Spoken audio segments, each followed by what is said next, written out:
C'est ça, t'as changé, Charline. Un petit tour. Pour un petit tour, au petit jour, entre les draps. Bonjour. C'est moi Orson Welles. J'aime pas trop les voleurs et les fils de pute. Salut, c'est Nos Ciné, votre rendez-vous hebdo avec le cinéma qui en 1999 au cinéma Le Rialto à Morlaix dans le glorieux Finistère a pris l'une des claques majeures de sa vie de cinéphile. Matrix, pierre angulaire du ciné de genre de la fin du XXe siècle, et ticket gagnant pour une entrée au panthéon de la geekerie pour ses auteurs, les Wachowski. Et comme ils ont la bonne idée de nous revenir en ce moment avec une série pour Netflix, Sense8, et que leur dernier film en date, Jupiter Ascending, vient de sortir en DVD et Blu-ray, et bien ce Nos Ciné sera l'occasion de se plonger avec grand plaisir dans la production du duo familial. Autour de la table pour causer de tout ça, Daniel Andreev. Bonjour Daniel. Salut. Alexandre Arnaud, salut Alex. Salut Thomas. Et Stéphane Noïsakis, salut Stéphane. Salut. Et le public autour de nous ici au Tank. Allez, Wachowski's Ascending, Nos Ciné, épisode 8, c'est parti. Monde de merde. Pourquoi il a dit ça? C'est ce que je veux savoir. Quelques mois à peine après leur dernier film en date, donc Jupiter Ascending dont on reparlera tout à l'heure, les Wachowski sont déjà de retour avec Sense8. Cette fois-ci c'est une série pas n'importe où chez Netflix, le dealer officiel de binge-watching, puisque comme d'habitude l'intégralité de la première saison a été publiée d'un coup d'un seul début juin. Sans trop en dévoiler de l'intrigue qui vaut le coup qu'on se laisse surprendre, Sense8 nous raconte les destins croisés de 8 personnages unis par un lien mystérieux, une connexion mentale mondiale puisqu'ils vivent en divers points de la planète et deviennent du fait de ce lien unique la proie d'une organisation d'apparence diabolique qui veut à tout prix les attraper. You will be hunted.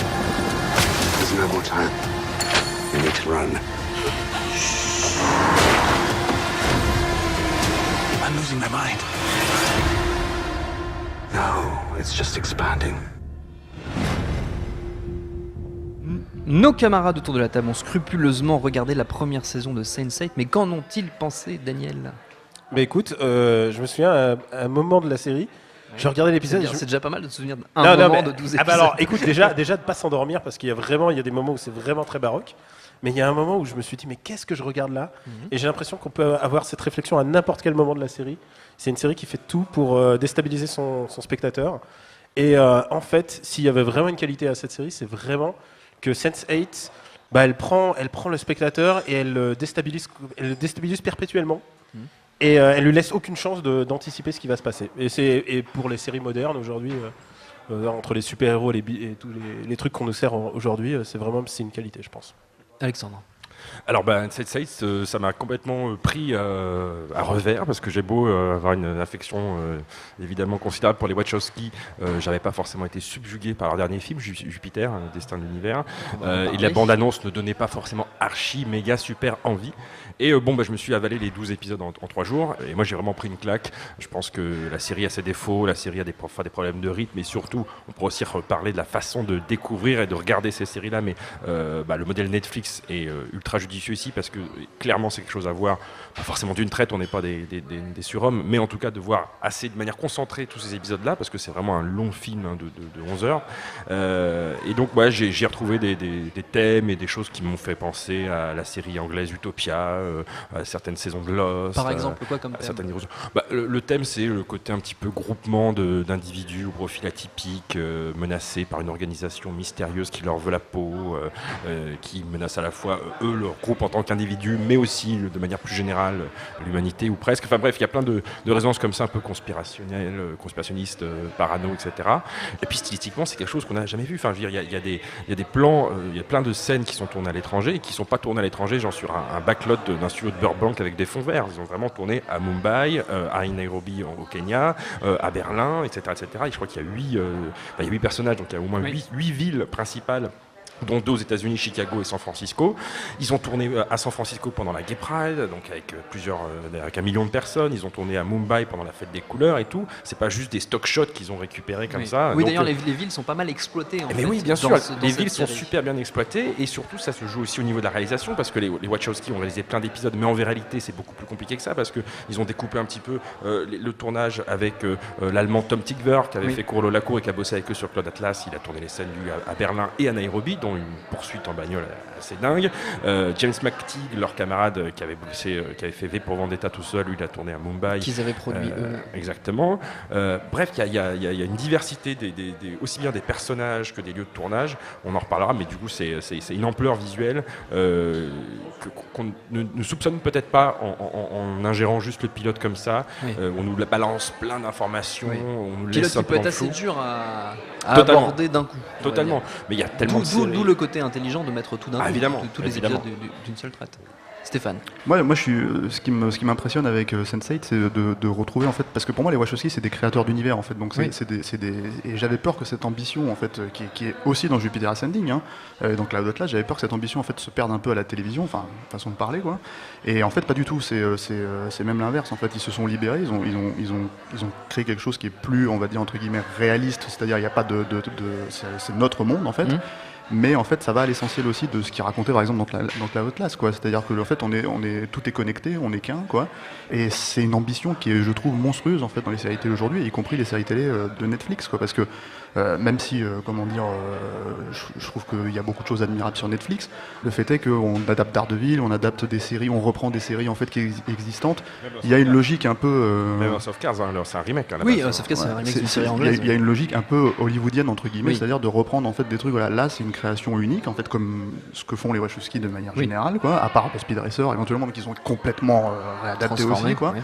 Voilà.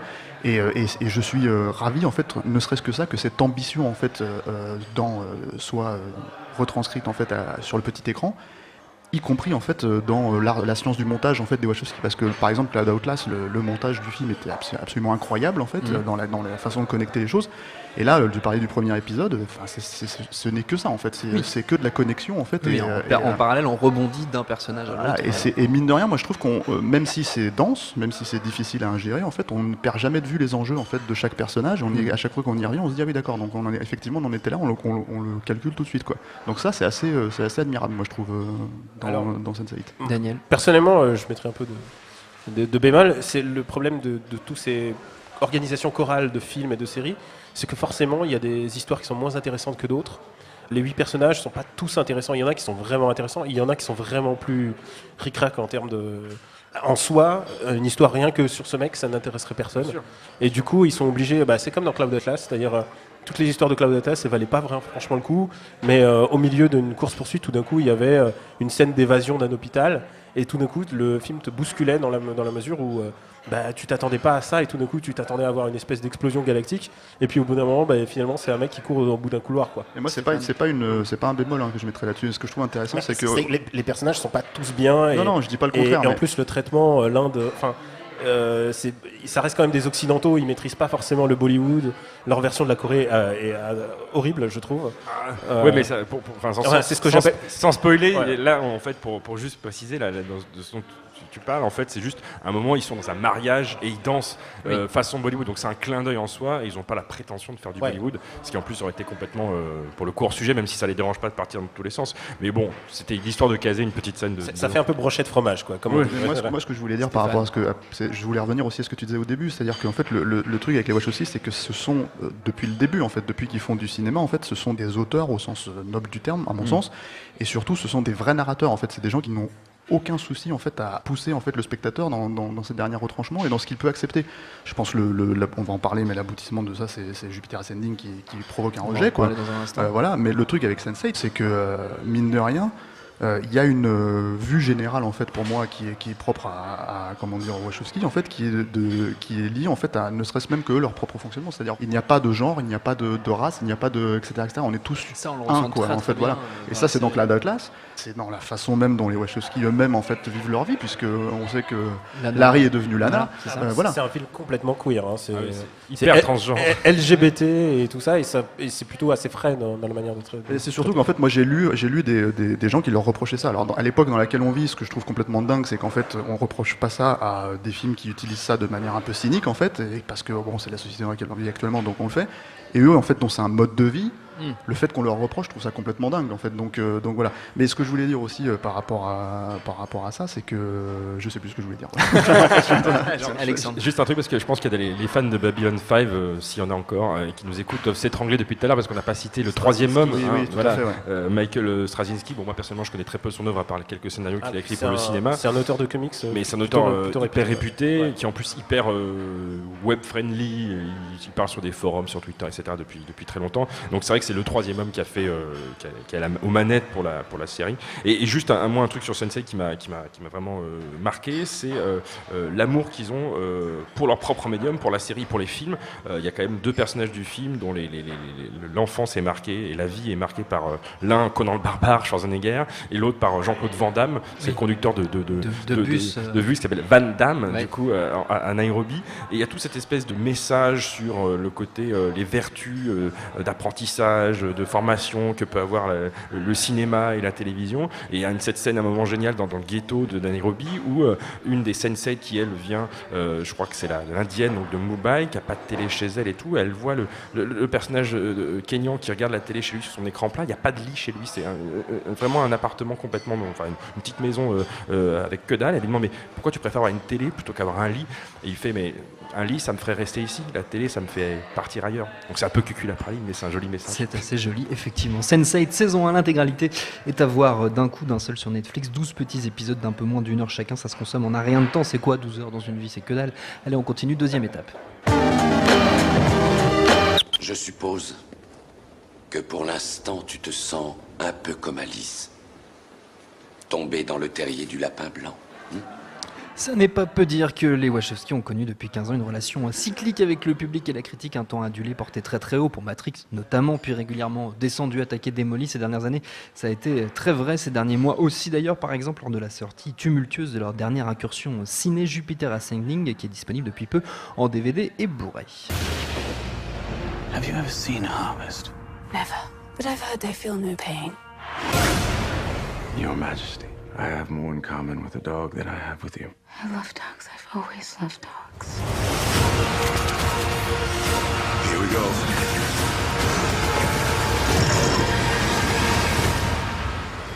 Alors ça n'a pas très bien marché, Jupiter Ascending, c'est le moins qu'on puisse dire. Comment est-ce qu'on peut l'expliquer tout simplement, Stéphane? Je pense que déjà le premier souci du film, c'est le fait d'avoir été repoussé. Il devait sortir l'été dernier, il y a un an, et en fait le studio l'a repoussé à Warner en prétextant, en fait, à 6 semaines de la sortie, en prétextant du travail sur les effets spéciaux. Bon, le vrai souci, c'est qu'il venait de se taper un bid avec Edge of Tomorrow avec Tom Cruise, et en fait Warner ne pouvait pas se permettre 2 fois un bid en fait sur un film sur un film de SF de cette ampleur, parce qu'effectivement le tracking sur Jupiter Ascending n'était pas très bon déjà à l'époque, quoi. L'autre truc qui a posé problème en fait dans la confection en fait du film, c'est que le studio, comme ça arrive assez régulièrement en fait à Hollywood, a changé de direction, quoi. Et souvent, en fait, quand il y a un film un peu problématique, parce que c'est un film, nouveau, en fait, c'est pas une franchise, il n'y a pas des enjeux. Une vraie création. Voilà. C'est aujourd'hui, en fait, le nouveau truc, en fait, c'est se servir de ça comme l'exemple à ne pas suivre, en fait, pour la prochaine politique du studio, quoi, pour les nouveaux dirigeants. Donc, je pense que le film a pâti de ça. Après, personnellement, moi je trouve que c'est un film qui est admirable sur beaucoup de choses, même s'il y a beaucoup de problèmes, et c'est assez évident. En fait, par exemple, ça fuse pas dans la narration comme ça fuse, en fait, ne serait-ce que dans des Speed Racers ou dans Matrix, quoi. Et ça se ressent, en fait, donc c'est un peu difficile de rentrer dans cet univers. Et puis, je pense que le film a été précédé par cette espèce de réputation un peu, c'est un film casse-gueule, clairement. Oui. C'est un film univers, comme je disais tout à l'heure, comme tous les autres films des Wachowski. C'est une proposition, mine de rien, complètement différente et en même temps assez cohérente dans leur cinéma, hein. Moi, je le lis comme une version féminine de Matrix, quoi. Avec vraiment des images clés. Parce que c'est un personnage féminin qui va sauver. Ouais, et puis parce que le réalisateur qui avait fait Matrix à l'époque, en fait, était un homme, mais maintenant c'est une femme. Donc en fait, il y a aussi un côté changement d'approche, en fait, et c'est pas innocent, hein. C'est-à-dire que Lana n'est pas devenue Lana, en fait, Larry n'est pas devenu Lana, pardon, il est devenu par nécessité. Donc en fait, il y a aussi quelque chose qui s'en ressent à travers la façon de faire du cinéma, quoi. Alexandre. Moi, je suis assez d'accord avec ce que vient de dire Stéphane, même si, pour ma part, et je pense que ça a été peut-être le cas au-delà des 15 personnes qui l'ont vu en salle. J'en suis sorti avec les yeux qui pétillaient. J'étais vraiment content d'avoir vu ce que j'avais vu. Il y avait quelques trucs qui m'avaient choqué, mais globalement, je m'étais pris une petite claque. Et c'était sur un plan purement sensitif, avec des scènes d'action qui m'avaient vraiment épaté, des idées complètement farfelues. Bon, j'avais déjà capté les emprunts ou les retours sur la trilogie Matrix, mais en fait, il s'est passé ensuite ce qui arrive souvent, c'est-à-dire que tu décantes, tu mûris un peu ta réflexion sur le truc, et tu te fais influencer, pas seulement par les aides extérieures, on n'est pas non plus des moutons, on peut avoir sa propre opinion, mais par exemple, je pense à un truc aussi con que les honest trailers, donc ces fameuses bandes-annonces honnêtes, de Screen Junkies qui s'amusent à démonter des films quelques mois ou quelques années après leur sortie, et donc c'est toujours fait avec une mauvaise foi extraordinaire, mais il y a toujours un fond de vrai, et c'est vrai que quand j'ai revu le film par ce prisme-là d'une vidéo de 3 minutes 30 qui vraiment de manière, en grossissant le trait, en ressortait tous les défauts, tous les emprunts, tous les trucs qui foiraient, ça m'a quand même laissé un goût amer dans la bouche, et je me suis dit c'est vrai, c'est un film que je reverrai avec plaisir, mais au final je trouve quand même que après la bombe qu'avait été à mes yeux Cloud Atlas, d'une ampleur, on en parlait tout à l'heure, dans le montage, dans l'utilisation complètement folle de plusieurs acteurs, enfin d'un même acteur pour jouer plusieurs personnages, enfin, c'était quelque chose de hyper ambitieux et qui marchait. Là je trouve qu'on est descendu, pas d'un cran mais de 10 crans, et que malgré des perles qui arrivent de manière régulière dans le film, c'est pas un film que je mettrais dans le panthéon des Wachowski, vraiment loin, et pourtant j'aime pas non plus Speed Racer, je sais c'est mauvais genre de dire ça, mais je pense que je préfère Speed Racer. Alors moi je suis complètement team Speed Racer, à tel point que je pense que c'est le dernier bon film de Wachowski, celui qui est indéniablement génial. Et après ils ont toujours fait ils ont toujours été moins bien, et fatalement après Cloud Atlas qui était déjà un peu de temps d'axe, parce qu'il y a des moments de Cloud Atlas qui sont absolument irregardables.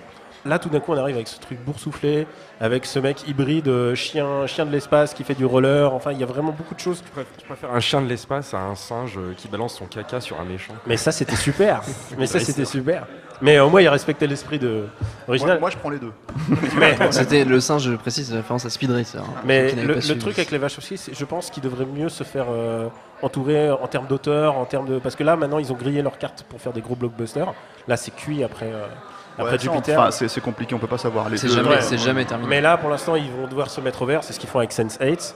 Et je pense qu'ils devraient vraiment faire attention à leur choix d'auteur, et vraiment c'est ça le gros problème de Jupiter, c'est que c'est surtout illisible. Et donc le cinéma des Wachowski, toute leur filmographie, elle est à retrouver en VOD, en DVD assez facilement, notamment Jupiter Ascending qui vient tout juste donc de sortir. Pour terminer, c'est la tradition, vous le savez, dans nos ciné, les recommandations de nos chroniqueurs, 2 minutes chacun pour convaincre. On reste dans le thème Wachowski et associé, on va dire, Alexandre. Alors, je ne savais pas qu'on devait rester dans le thème Wachowski associé. Mais tu peux sortir du thème. Quelle idée de thème tu avais? Alors, il y a des flingues dedans. Voilà. Donc, ça marche. Ça marche. C'est ça. Non, grand-chose. Non, on a déjà parlé un peu de Wachowski, donc on peut sortir autre chose. Non, il y a un film qui est sorti en salle il y a la semaine dernière et qui s'appelle Manos Soufias, et qui est un espèce de polar road movie, mais qui se passerait sur l'eau, tourné en Colombie par un réalisateur qui s'appelle Joseph Wladica. Et alors, voilà le CV, parce qu'il est mi-japonais, mi-polonais. Il a étudié à New York sous la direction de Spike Lee, qui est devenu son producteur exécutif. C'est un film que tu viens d'inventer, Alexandre. Je te jure. C'est un film qui se passe de Bogota et tout, et en gros c'est deux demi-frères qui sont sur une pirogue et qui traînent une torpille remplie de drogue. Il y a 100 kilos de cocaïne dessus, et ils doivent la porter d'un point A à un point B. Évidemment, ça va chier. Et c'est un film qui a beau ne pas être fait par un gars du cru, donc certains lui ont reproché le côté je m'approprie une culture, etc. Même si le mec a fait 6 ans à faire son film, qu'il est venu chaque été, etc. pour se préparer et tout. C'est un film qui joue énormément sur justement l'environnement dans lequel ça se tourne. Il y a des scènes toutes simples mais incroyables de tension, où ils utilisent, vous savez, ces espèces de motorails. Il y a des rails qui traversent le long le long du pays de la Colombie, et qui sont conduits par des espèces de motos qui marchent sur des rails. C'est une espèce de truc, local, moyen de locomotion de village en village isolé. Ils utilisent ça à un moment pour une scène de poursuite qui, bon évidemment, par rapport à Mad Max, c'est pas ça, mais c'est incroyable de tension, et c'est un film qui vaut vraiment le coup d'œil, surtout qu'il est sorti en salle en France, ce qui n'est pas forcément évident pour ce genre de production-là. Donc Manos Soucias, s'il passe encore en salle près de chez vous, je le conseille. Sold. Stéphane. Moi en fait on en a un petit peu parlé, mais du coup je vais mettre une couche sur Speed Racer, parce que c'est pour moi un des Wachowski préférés, qui a injustement été un bide à sa sortie en salle, qui est aussi un film très extrême en fait visuellement, et aussi en termes de narration qui propose de vraies nouveautés. Moi je sais que par exemple j'étais à l'époque subjugué par l'emploi du Ghost. Alors le Ghost c'est quand on joue aux jeux vidéo, c'est le fantôme en fait d'une précédente partie, la vôtre ou celle d'un de vos amis en fait en line ou je sais pas quoi.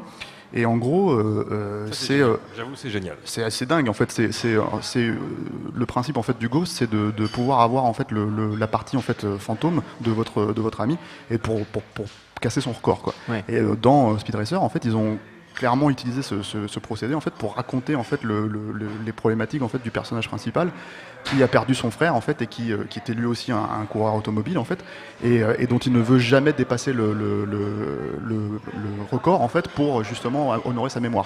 Donc la scène déjà visuellement elle est époustouflante et en même temps ça place en fait les enjeux du personnage et l'accomplissement final qu'on retrouve, donc c'est assez admirable.